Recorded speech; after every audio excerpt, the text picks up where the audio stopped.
ultimate real estate matchmaker, connecting you with top-performing agents for 2% commission. Each week, we bring you exclusive interviews with industry experts, covering everything from staging to negotiation strategies to home inspection issues and everything in between. Whether you're selling your home, a first-time home buyer, or a seasoned investor, we've got you covered. Let's make your real estate dreams a reality in this fast-moving and ever-changing real estate market. This program is funded in whole or in part by Trusted Agent USA, Illinois license number 475-145-795. Now, here's Larry. All right, welcome everybody. And that took me by surprise. Welcome to the Real Estate Radio Show podcast. And we are coming to you live from my virtual office in Naperville. We're going to be back live on the air, coming to you from the studios of WCPT 820 AM out of Chicago, Gladstone Park to be exact. And we'll be doing that starting June 1st. So be sure to tune in every Saturday, 9 to 10 a.m. We broadcast live on Facebook, LinkedIn, and YouTube. We're on Facebook at the Real Estate Radio Show podcast group. So be sure to follow along and you won't miss any podcasts. You won't miss any live events we do or anything like that. We got some great stuff coming up, some great guests coming up, which we'll get into in a little bit. And before we get started, my name is Larry Shakman. I am a broker. I've been a broker for 24 years. I'm also a title agent.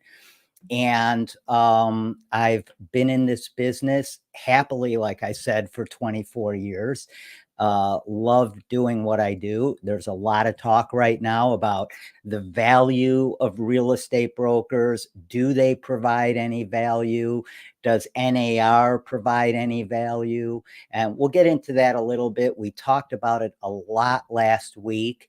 We're going to try something a little different today. If you guys are watching right now, like I said, on Facebook, YouTube, or LinkedIn, and you want to join in the conversation, just copy this link that you see right here and hop on. If you have a comment you want to make, if you have a question that you want answered, or you just want to, comment on a lot of the things that are going on in the real estate market and in the real estate sphere of business, if you will, with, like I said, NAR, real estate agents, brokers. Do they provide a value? Don't they provide a value? Have you used one in the past? Will you use one in the future?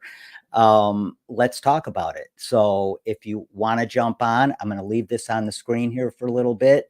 Just copy that HTTPS URL and come on and join in.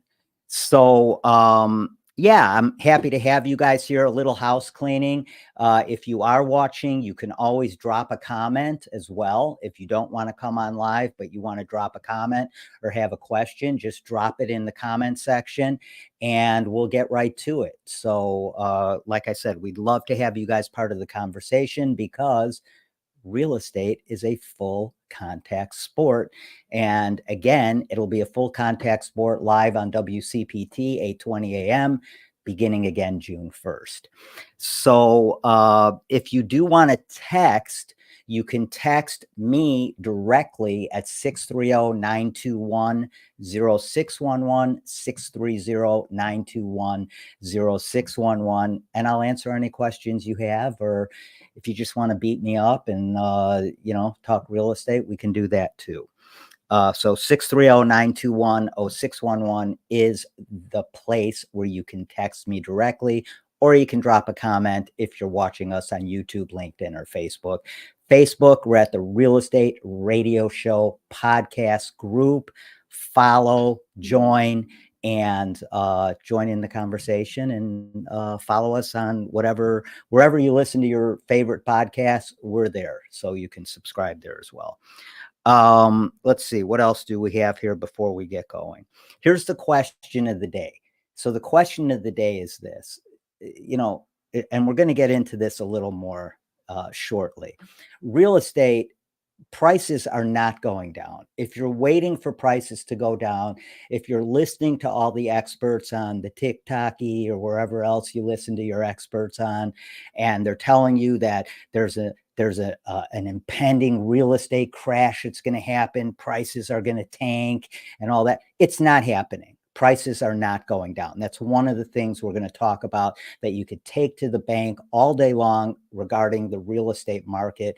Prices are not going down to any degree. Do prices fluctuate sometimes on different houses and individually on how? Yeah, of course. But as a whole, in general, are prices going down? No, they're not.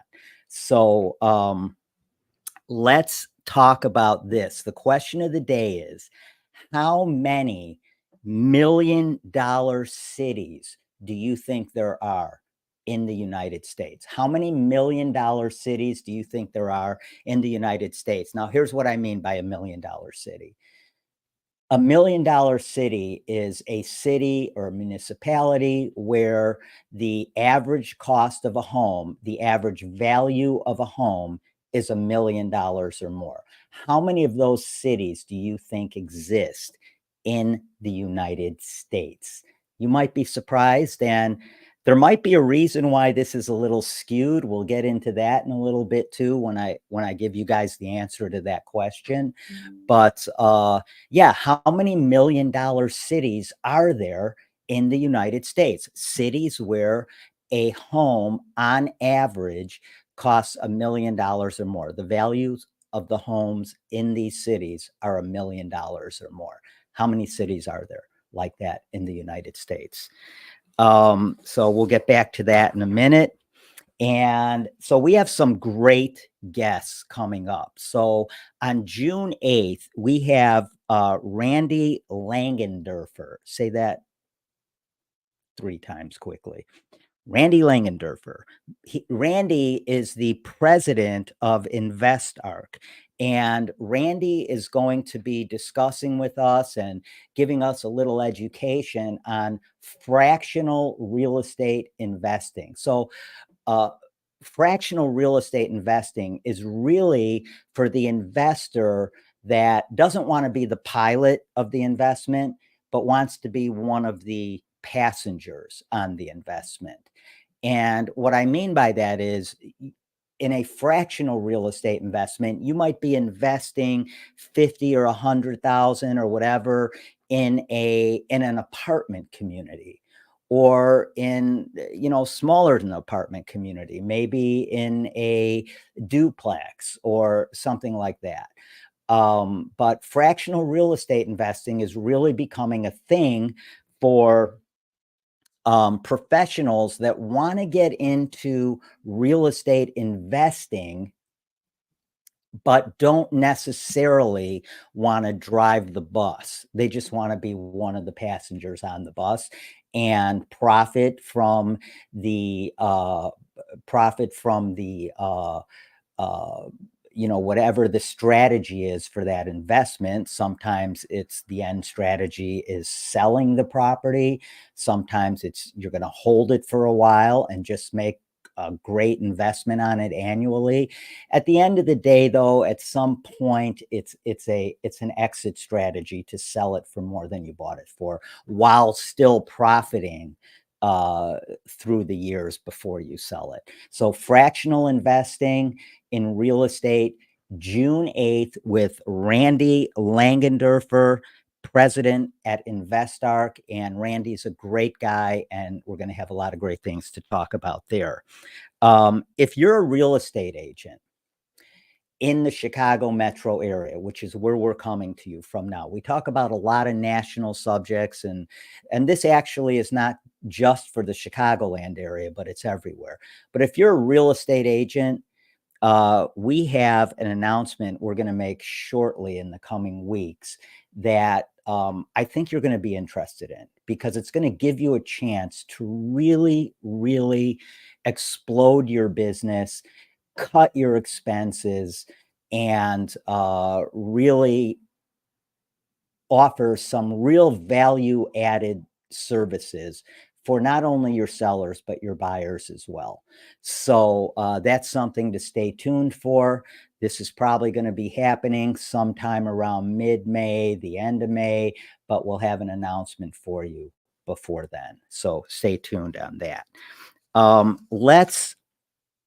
Let's jump into the whole thing with the NAR. Like I said, I'm not going to spend a lot of time on it this week because we actually we talked a lot about it last week with my good friend Patrick Loftus. Dylan Kramer joined us, and of Neighborhood Loans, and of course John Hoffman was on the call as well. My buddy over at Why Rent Real Estate. John's a big REO broker. I was a big REO broker back in the day. Not a huge market for REOs right now, or short sales. Actually, it's not a big market for it. Inventory is low. So let's right now talk about some things that I'm going to tell you right now you can take to the bank as far as the real estate market goes. And here's a couple of things I want you to pay close attention to. First of all, and then we'll get into the NAR stuff in a second here. So first of all, inventory, you're not going to see a spike in inventory. And there's several reasons for this, but you're not going to see all of a sudden a bunch of houses coming on the market like we typically have in the past in the springtime with the spring market, and then it slows down when summer comes and it starts getting close to back to school. There is no typical market anymore. So, and you're not going to see a big spike in inventory. Now, we are up slightly over last year, and new listings have increased slightly recently, and like I said, they've increased slightly over where we were last year at this time. But the reality of it is that you're not going to see a big increase in inventory for a couple of reasons. One is people that locked in their mortgages in 2020 through early 2022 and are really sitting on 2 and 3% mortgages, maybe 4% mortgages, but many of them at 2 and 3 and 3.5% mortgages. They're not going to sell out of that 3% mortgage to get into a 7.25% mortgage. Rates ticked up a little bit recently. As a result of everyone being disappointed because the Feds aren't going to lower their rates in July. We'll get into that in a minute too.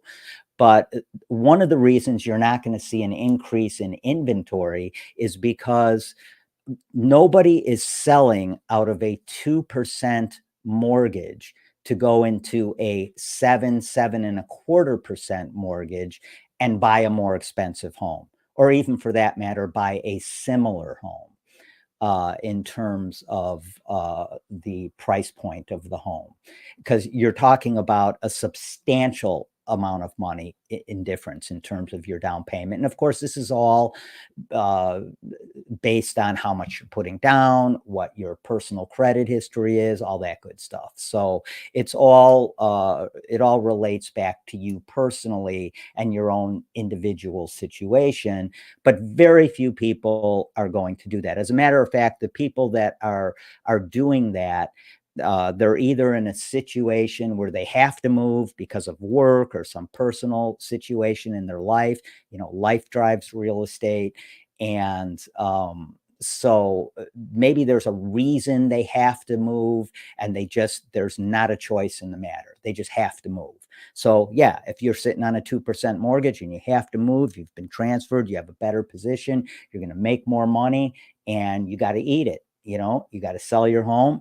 You're gonna go into a higher interest rate mortgage, and that sometimes it's unavoidable, right?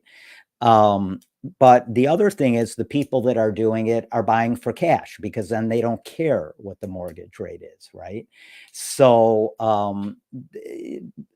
people aren't putting their houses on the market that are sitting on 2 and 3% mortgages because they don't want to sell out of a 2 and 3% mortgage to get into a 7.25% mortgage. The other reason why inventory isn't spiking anytime soon. And for a long time, we've had really depleted inventory. And the reason for that is builders have not built any homes in 10 or 15 years.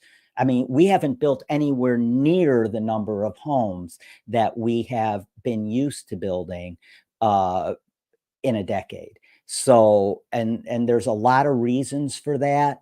Um, Right now, it's more expensive to build a home. Replacement cost for I was just at a showing on a $4 million home in Oak Brook, Illinois. Uh, Gorgeous home, great pool, sitting on 3 acres in Oak Brook, Illinois. Just an outstanding property. To the replacement cost of that home right now, that is going on the market at around $4 million, maybe a little more than that. The replacement cost on that home is astounding now, way more than $4 million.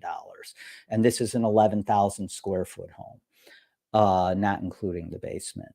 So, and it's, like I said, sitting on 3 acres in Oak Brook, Illinois. So, just a great, great property. But the replacement cost of that home sitting on 3 acres is probably $6 or $8 million. So it's crazy. That's why builders aren't building as much. It did tick up a little bit in terms of housing starts a little while ago. Then it fell off a little bit, but builders, frankly, have just not been building homes for many, many years. That is also adding to the lack of inventory that you're seeing over the past several years, and this year being no different. Now, here's another reason.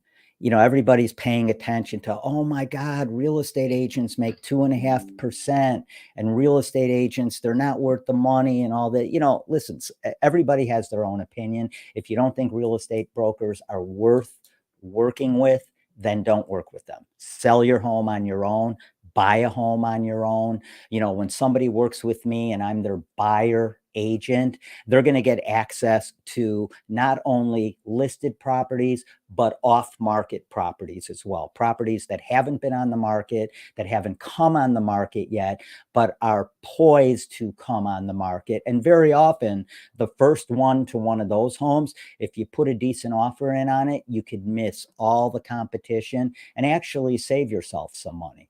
So that's a value add that a lot of realtors add. I'm one of those that does that. But at the end of the day, look, if I don't think something's worth it, I don't buy it or I don't use it. And that's what I would suggest to everybody out there.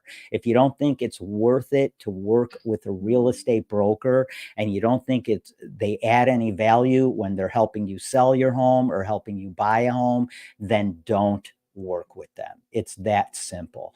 And there's a lot of mouthiness going on TikTok and a lot of other places, from people that honestly don't have a clue, don't know the real estate market, and they're out there just talking crap. And that's fine. Everybody has their own opinion. That's fine. Awesome.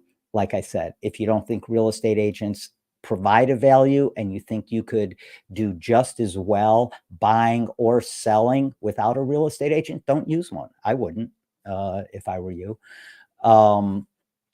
Having said that, so another reason that inventory has really been depleted over the last several years is this: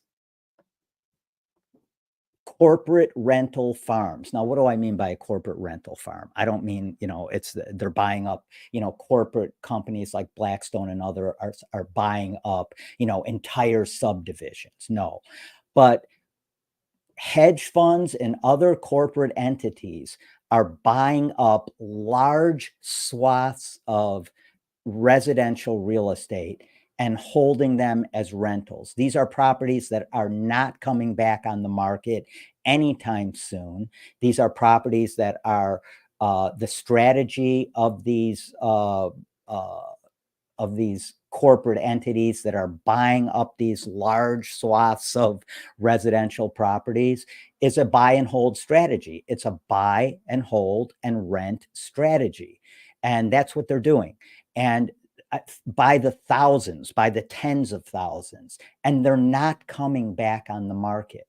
So, by the way, if you guys want to enter the conversation, just copy this URL you see on the screen, HTTPS, and plug it in to your wherever you're watching, and I'll bring you on and we can talk real estate. If you have any questions, happy to have you guys join the conversation. But back to these large corporate entities and hedge funds that are buying up these, tons of residential real estate to buy and hold and rent. They're not coming back on the market. So that's also depleting the residential real estate inventory that we typically have gotten used to seeing on the market. So, yeah, I mean, those are reasons why inventory is not going up anytime soon. It's just not. Now, as far as pricing goes, remember, these are things you can take to the bank. Number one, inventory is not going to spike anytime soon. It's not happening.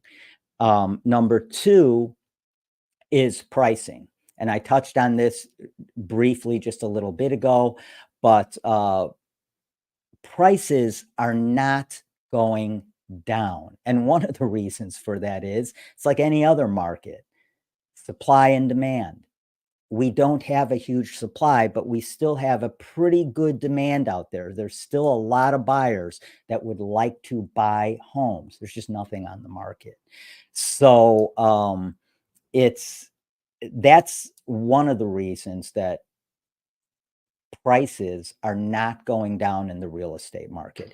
If you are listening to the experts on the Tiki-Taki or wherever else you're listening to them, and they're telling you prices are going to go down, they're not going down. Guarantee it, they're not going down. If you put a house on the market, if you're a broker, you put a house on the market and you price it right. And by pricing it right, I mean by pricing it right at market value or even right a little under market value, you're probably going to get multiple offers and go well over your list price. So prices are not coming down. Before we go any further, I'm going to bring on an associate of mine. She has an amazing open house going on today in Oswego. I'm going to let her tell you about it. Her name is Julie Wittenberg, and let's bring Julie on. Julie. Hello. How are you today? How's it going? Wonderful. Thank you. Good. You're looking good. Ready for the open house. Already. I know I surprised you and I said, hey, you got to be on the podcast today and talk about. She goes, so I can't. I'm not ready. No, I'm glad you joined us. And so tell us a little bit about this property in Oswego, because you explained it to me. It sounds like an awesome property, and give everybody the lowdown on this.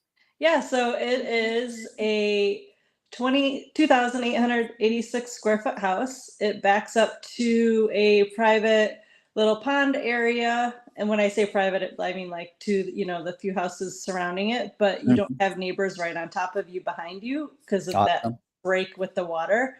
Right. It has a beautiful stamped concrete patio with pergola to give you some shade in the summertime.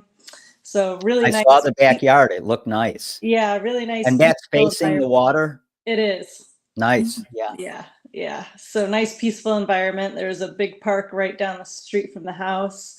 The house itself is 4-bedroom, but there's actually like a bonus 5th bedroom right off of the primary. So it could be really good for like a nursery, or if you needed a private office, but you didn't want the office to be in your bedroom.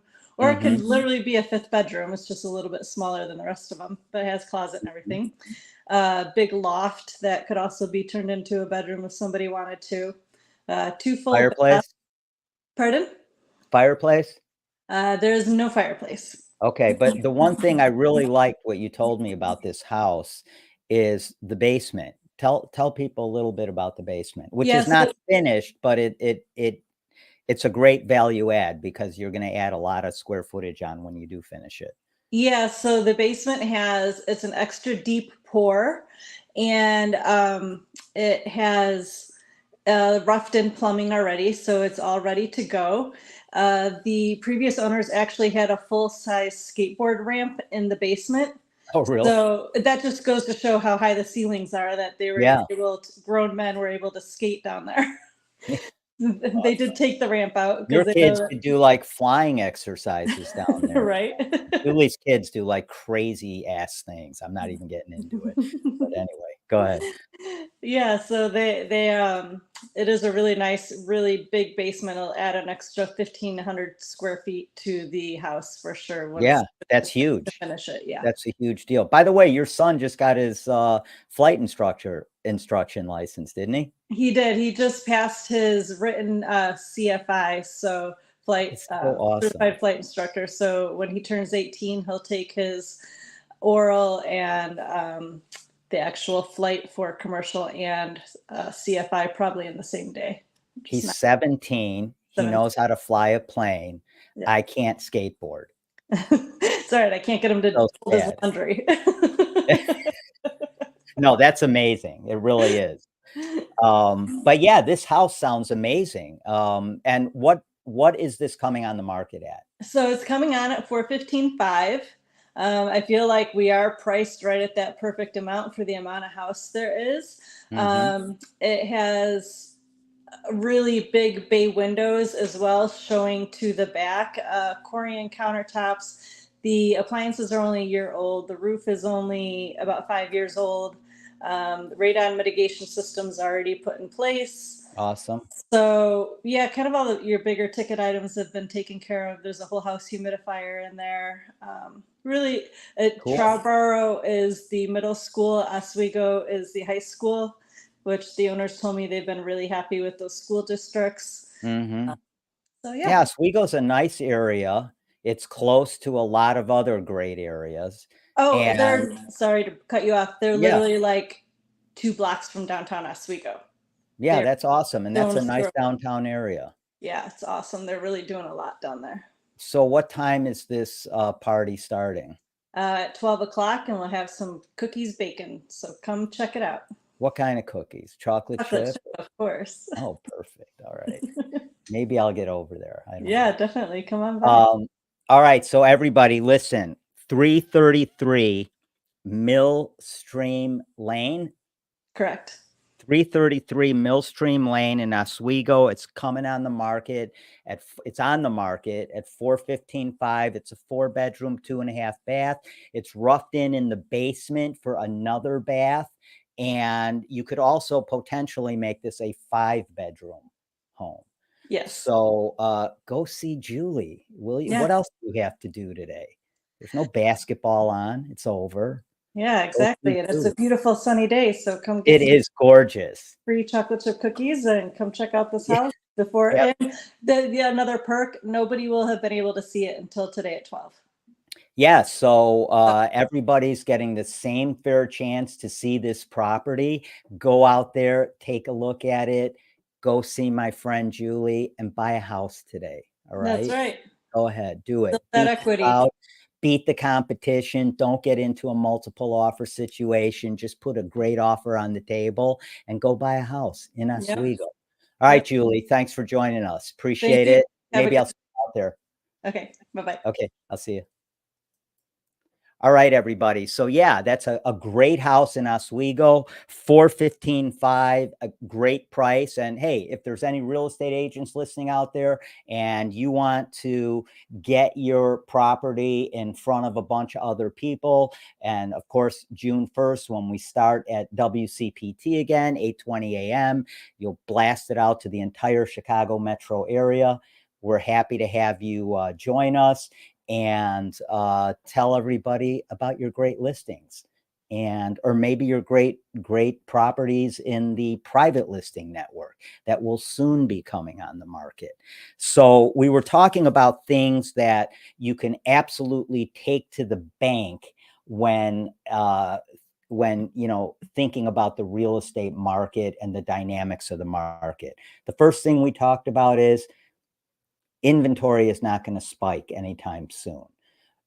Demand is still pretty high with buyers out there, even though interest rates aren't at 2 and 3% anymore, which we'll get into in a minute. That's the other thing you can count on. But inventory is not going to spike anytime soon, and prices are not going to tank. If you're waiting for prices to tank because you think they're going to go, they're going to sink and you're going to get great, you're going to have a great opportunity to buy houses at way less than they currently are. Forget it. It's not happening. One of the reasons for that is simply because of inventory. Supply and demand drives every market out there, whether it's the real estate market or any other market. If there's no demand, then you're going to see prices come down. There's still a ton of demand out there by buyers, even at 7.25% interest rate, which historically is not a bad interest rate. So prices and aren't coming down, inventory not going to spike. And there was one other thing I am having a brain cramp on that I wanted to mention, but I'll circle back to that.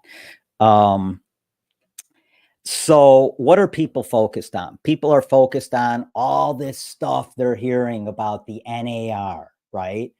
Oh my God, the NAR, they just lost this case. They're paying out a $418 million settlement over 4 years. I hope they don't ask me to raise my dues because I'm not paying them another dime past what I'm paying them right now. And I doubt anybody else is going to either. And they need to get their thing together over there, because I don't think we got great representation in this lawsuit. I did not think they argued it right. And, the whole thing, the whole argument was built around by the plaintiffs, who did a great job presenting their case.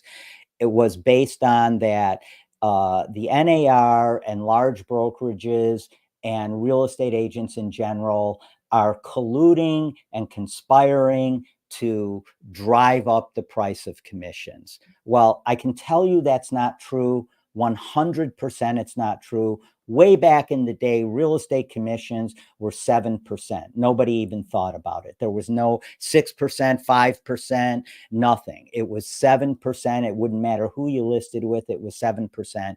Over the years, listings, commissions have come down to about somewhere between 4.5% and 5.5%. Yes, you still do see the occasional 6% listing, but typically listings are somewhere around 4.5% to 5.5%.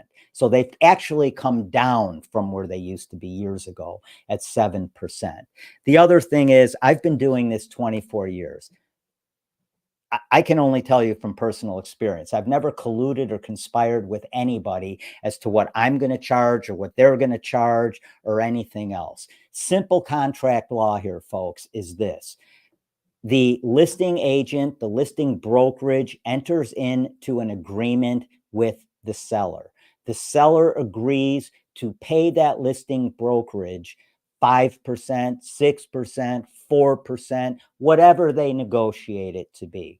And it is a negotiation. If you're a listing agent, you have an appointment with a listing agent, and the agent says, well, we charge 6%. And you say, look, I'd love to do business with you, but I am not going to pay more than 4%. You both have a choice. The brokerage can say, yeah, we can do that. Here's what we'll do for 4%. And we feel we can give you a great experience at 4%. And then you list it at 4%, or the listing brokerage says, no, we're at 6%. That's what we do. You don't have to work with them. It's always been negotiable. And they alleged that over the years, there has been a conspiracy and collusion to prop up those commissions. I'm here to tell you that's an flat out fallacy. It doesn't happen. Now, there are some brokerages that on their listing agreements have printed in the listing agreement what the listing commission is. I don't like that. I would not work for a brokerage that did that because everybody's situation is different. I rarely charge over 5% commission, not to mention the fact that I'm a title agent. So I add a value add of, I give all of my sellers a 43% discount on the third largest expense they have when selling their home, and that is their title insurance policy. So when you work with somebody like me who's been doing this 24 years, is a title agent, and has a team of people behind him, you're going to save money when you sell your home. And I'm going to get you a higher price than you would if you sell it on your own. And you don't have to believe that. I'm just telling you what is historically in the numbers throughout my career. And I think that has historically been shown in many, many different instances in the numbers. When you list with a real estate agent, you are typically going to make more money, including the commission you're paying that brokerage. So again, let's get back to simple contract law, because this is what everyone's talking about. Have realtors colluded and conspired along with the NAR and all these large brokerages to prop up listing commissions? My contention is no, they haven't. They allege that. I don't know how they proved it because it doesn't happen. I wish I could have been sitting in on that trial. But I think the NAR represented us horribly in this trial. But we lost, and now we got to pay up $418 million. And it's not a good look. I'll be honest with you. The way this thing played out is not a good look for real estate brokers, real estate brokerages, and for sure, it's not a good look for the NAR on any level. So, but here's the facts about contract law. You have a seller that enters into an agreement with a brokerage. They agree to enter into this listing agreement for a specific amount of time. The brokerage is going to do specific things that are going to get them top dollar for their property in the shortest amount of time. They agree to 5%. The seller also agrees through the listing brokerage that they could take a percentage of that brokerage listing fee and offer it to the buyer's broker, who's working with the buyer and hopefully has an agreement with that buyer to pay that buyer's brokerage for bringing the buyer to the table and getting the deal over the finish line. At the end of the day, it's simple contract law. But what was alleged is that buyers weren't actually able to negotiate their own commission that the real estate broker they're working with would get paid. And it's the listing agent that is offering that through the seller who agreed to it. Simple contract law. But what's alleged is that real estate commissions have been wrongly held up and inflated by brokers, the NAR, and large brokerages. Don't agree with it. You don't have to agree with me. We all have our own opinions. I've been doing this 24 years. I've been on the front lines of this business for 24 years. I was the largest REO broker in Illinois for many, many years, sold thousands of REOs, worked with Fannie Mae and others. And I can tell you, in my experience, nobody has ever suggested to me what to charge a seller or what to not charge a seller or what commission to offer to the buyer's broker for bringing the buyer to the table and getting the deal over the finish line. There's a lot of work that goes into this, and I get it. There's people watching this right now that are probably saying, no, there's not. You don't bring any value to the table. That's fine. Don't use me. That's awesome. I have no problem with that. Like I said, when I don't find value in something, whether it's a service or a product, I don't buy it or I don't use the service. It's that simple. Okay, so let's get into some of the dynamics of the real estate market. Okay, so some of the dynamics of the real estate market. Rates have ticked up. So why did rates tick up? Rates ticked up because we were all expecting a rate cut by the feds, which we were hoping would cause a mortgage rate, an interest rate cut in mortgage rates. That doesn't always happen, number one. And, one does not cause the other. And sometimes the exact opposite happens. So I wouldn't count on just because the Fed lowers their lending rate that your interest rate on your mortgage is going to go down. It's not the case. It's just not the case. Sometimes it does, sometimes it doesn't. But interest rates ticked up a little bit.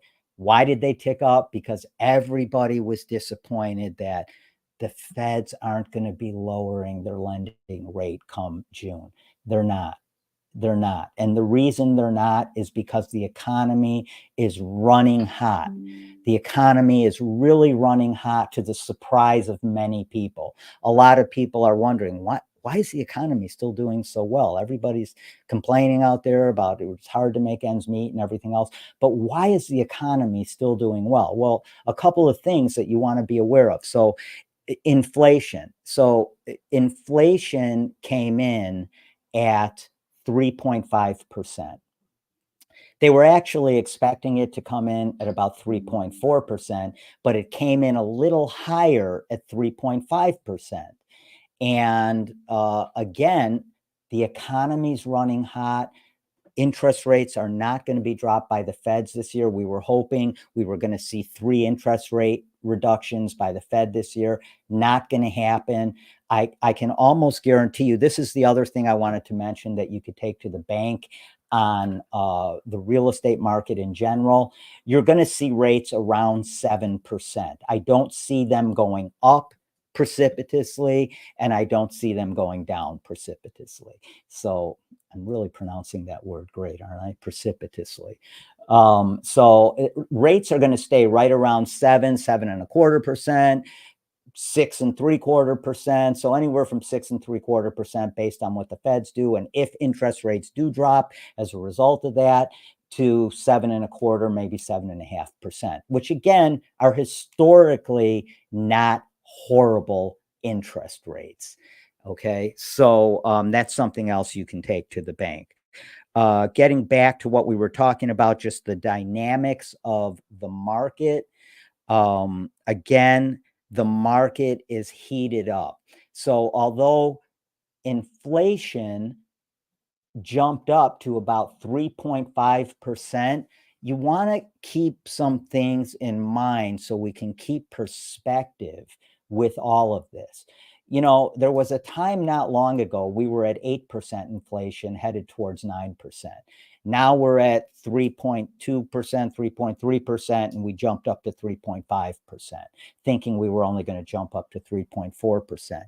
But what are the main causes of that jump in inflation? And here's what they are. They're the service sector. The goods that you're buying right now, for instance, food. We know that a year ago, a $100 bag of groceries now costs $135. Not great. We don't want to celebrate that. And we don't want to celebrate a 3.5% interest rate because we need it to be around 2.5. We need it to be around 2%. So we were hoping at this time, maybe we could be at 2.5% and headed towards 2%, right? But not the case. We're at 3.5%. Some of the reasons for that 3.5% inflation rate is services. So one of the biggest jumps in inflation is car insurance. Car insurance year to year jumped 22%. That's huge. Everybody owns a car. Everybody has car insurance. Car insurance has jumped 22%. That's insane. On the other side of that, the flip side, and we just talked about $100 bag of groceries a year ago, now is about $135. You also notice when you go to restaurants, it's a lot more expensive. And let me just throw this out there about inflation. I don't care who your president is. the Feds can kind of manipulate inflation a little bit, but they have to be very, very careful because they can screw the pooch too if they do the wrong thing. If they drop interest rates in a heated up market, they're going to heat that market up even more. Not good. If they raise interest rates when they shouldn't, the opposite can happen. And so they have to be really careful, and they can help it a little bit, but they have to be very careful about it. But here's the thing also about inflation. I know we all have our political teams we're on, okay? And I'm not getting into politics at all. I hate politics. And I used to be that guy that watches all the shows and all that. I'm done with politics. I'm done with things that I can't control. I can cast my vote. That's all I can do. And I do that. But past that, I don't get involved in any discourse over politics because there's no point. And we all like to have our teams that we're on, and we all have our beliefs, and some people agree with them, some people don't. That's life, right? Here's the thing about inflation, though. It doesn't matter who the president is. Washington, Lincoln, Trump, Obama, Biden, whoever. It doesn't matter. They don't control inflation. They don't control prices. If you, the cost of goods, for instance, and I was getting into this, on one hand, the cost of car insurance went up 22%. Well, the cost of food year over year has only gone up about 2%. The cost of gas has gone up about 1.3%. So some things have kind of stabilized, and I'm not celebrating because we still want to see inflation get down to 2% because that's going to affect everything about all markets, not just the real estate market, but it'll definitely affect the real estate market too. So the thing is that we just want to keep things in perspective. And, the other thing that is really keeping inflation high is housing, the cost of housing, long-term and short-term. Now, I will say this, in many areas, the cost of renting is stabilizing. It's not going through the roof anymore. But the cost of housing, purchasing, is not coming down, folks. If you think it's coming down, if you're waiting for the market to implode and the market to, a problem with the market, and you're going to see prices implode and go down and you're going to get great, it's not happening. It's not happening.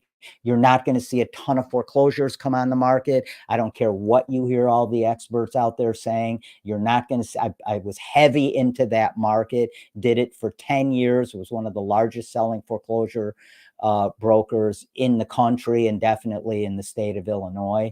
And you're not going to see a huge influx of foreclosures and short sales on the market. There's a lot of reasons for that. I'm not going to get into it. But the other thing about this market is we already mentioned that rates are up a little bit, and as a result of the Feds, the market kind of being discouraged that the Feds are not going to lower their rates in June, and they're probably not going to lower them until fall, and they may not lower them in fall. They're saying they're still looking at 2 interest rate reductions to the cost of lending, their cost of lending. But, I'm not convinced of that. We may not see any interest rate reductions on the Fed's part. So I would prepare yourself for that.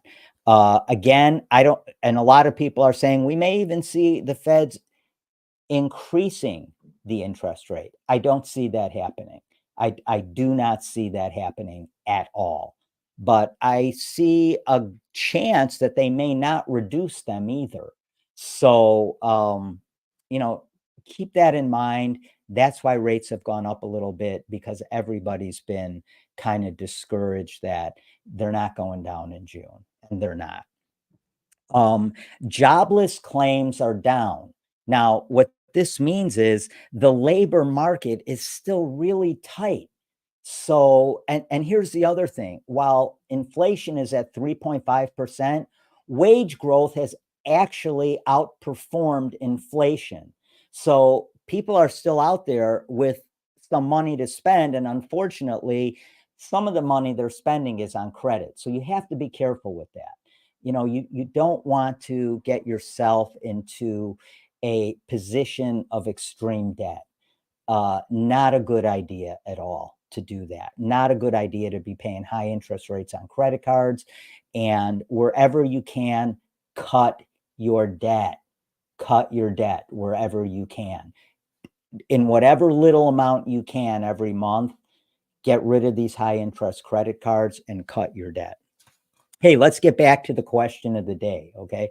So the question of the day was, how many $1 million cities are there in the United States? And what do we mean by $1 million cities? What we mean by $1 million cities are, how many cities are there in the United States where the average cost of a home is, and the average value of a home is $1 million or more?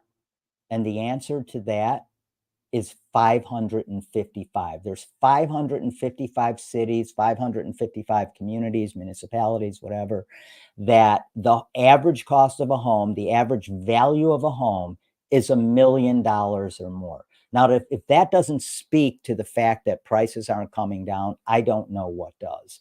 But they're not. Don't wait for it to come down to buy a home. And I would, the first thing you want to do when you're out there looking for a home and you want to buy a home is you need to get pre-approved. You need to know how much home you can buy.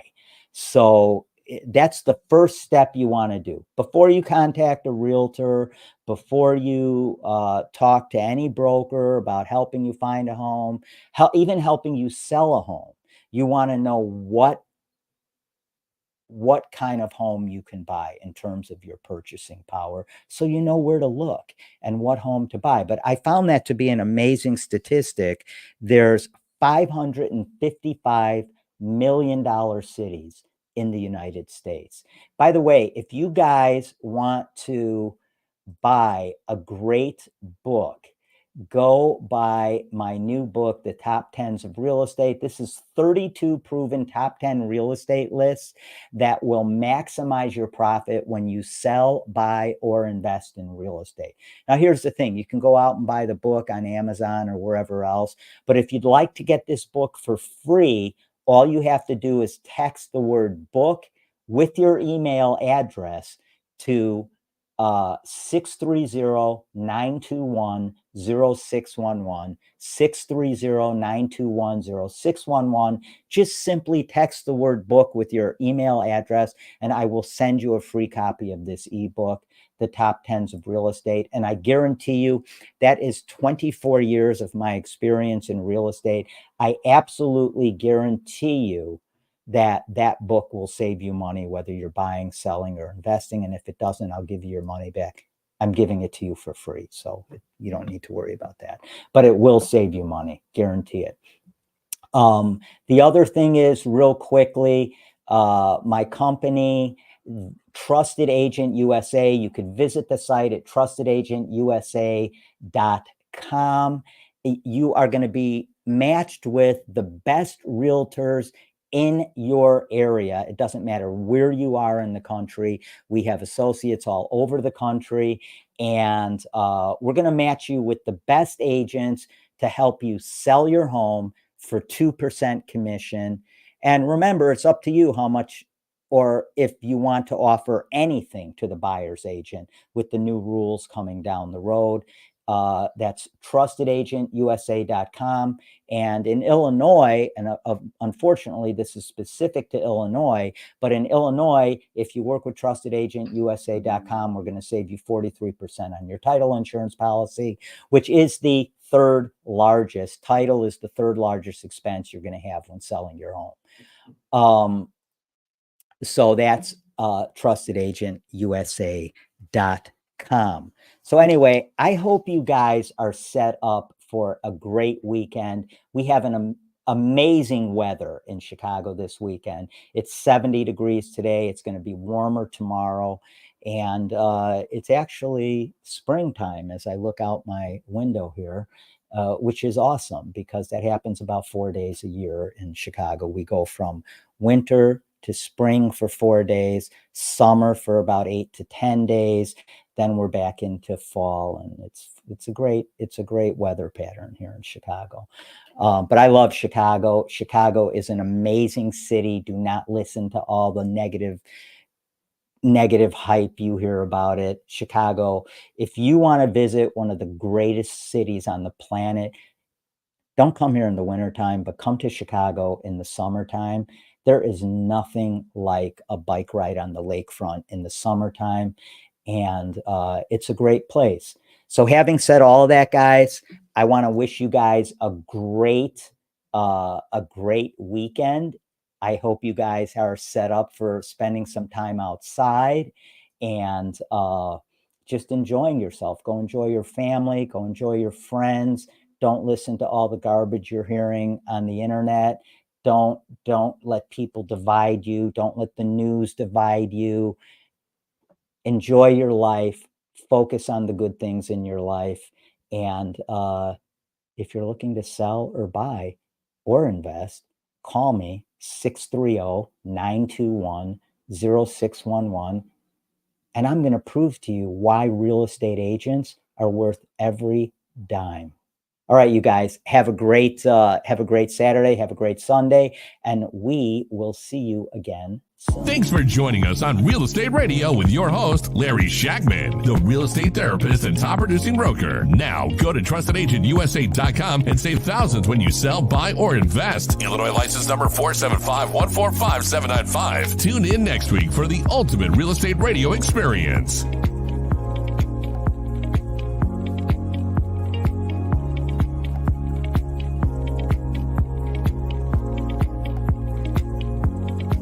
Thanks for joining us on Real Estate Radio with your host, Larry Shakman, the real estate therapist and top producing broker. Now, go to TrustedAgentUSA.com and save thousands when you sell, buy, or invest. Illinois license number 475-145-795. Tune in next week for the ultimate real estate radio experience.